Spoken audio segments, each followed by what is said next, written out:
Hello everyone! Happy Tracking Channel sa inyo lahat guys. Yan, may papakita nga pala ako sa inyo. New arrival. No? Yun, no? Pogi o, 12-wheeler. Chrome. No? Chrome side mirror, color white. Ang ganda talaga kapag no? Puti. No? Mga gantong pearl white. Puti yung kulay ng truck. Tapos puro chrome. 12-wheeler nga pala to guys. Pakita ko sa inyo. Kapitan natin. Wala eh, nakalock. So, manual transmission, sinilip ko na. Ayan, linis. Oh. Fully air brake na. Fully air brake. 300 liters. Parehas.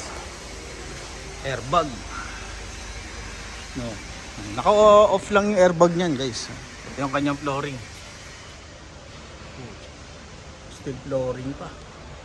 Steel flooring checkered type. Ang ganda naman. Kano kaya itong mamahali na to? Baka siguro nasa 1.4, 1.5 to. No.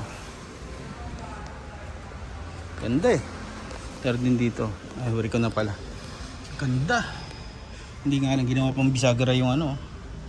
Hindi pa ginawang stainless yung bisagra. Pero ganun pa man, ganda pa rin. Kung nasusundan nyo ako guys, no, yan, subscribe kayo sa ating channel. Ganda naman ito. Boss, ito boss, magkano? Baka umabot ho ito mga around ganun nga, mga 1.4, 1.5. Baka nga 1.6 pa to eh.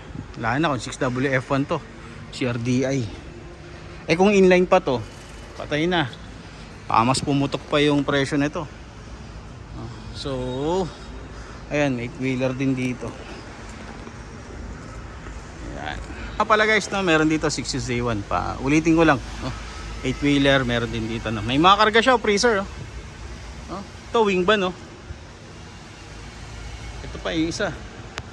Gaganda, 6Z1 to, itong bubble top.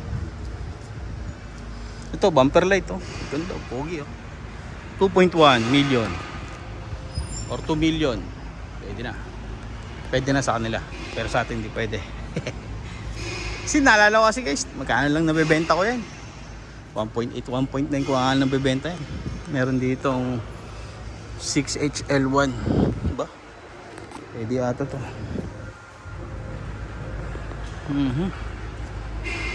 Mukhang sold na ata to.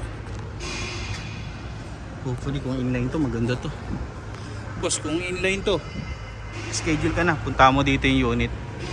Ayan.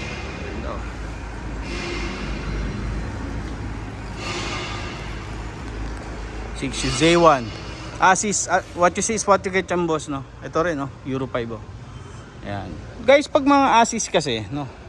May mga condition kasi yan guys na pinag-uusapan ni dealer.